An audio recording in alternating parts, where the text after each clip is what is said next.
ताज्या बातम्यांसाठी ABP माझाला subscribe करा आणि बेल आयकॉन प्रेस करा। तर तिथे ठाण्यातील मासुंदा तलाव हा ठाणेकरांसाठी एक आकर्षण, मात्र हाच तलाव आता धोकादायक बनलाय।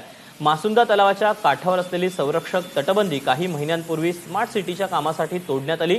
सोबत पादचारी मार्ग देखील तोडण्यात आला, मात्र आता त्याची पुनर्बांधणी अजूनही करण्यात आलेली नाही। प्रचंड पाऊस झाल्याने मासुंदा तलावाचं पाणी आज रस्त्यावर आलं। तटबंदी नसल्याने इथून जाणाऱ्या लोकांना रस्ता आहे की तलाव हे सुद्धा लक्षात येत नव्हतं, त्यामुळे एक प्रकारे हा तलाव धोकादायक बनलाय। मी सध्या मासुंदा तलावाच्या काठावर आहे, मात्र या काठावर या तलावाची जी संरक्षक भिंत होती तीच गेले काही महिने गायब आहे।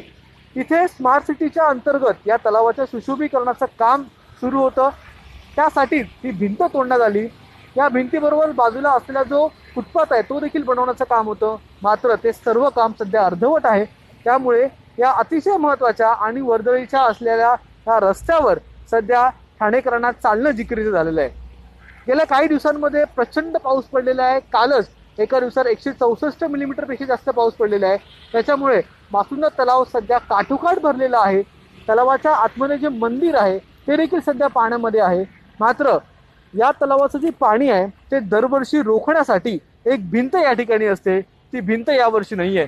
त्यामुळे इथून वाटचाल करत असलेल्या, इथून चालत जाणाऱ्या ठाणेकरांचा जीव हा धोक्यात आहे। गेले अनेक महिने हे बांधकाम या ठिकाणी सुरू आहे, मात्र ते पूर्ण न झाल्यामुळे सध्या या रोडवरून, या काठावरून ठाणेकर चालू शकत नाही आहेत।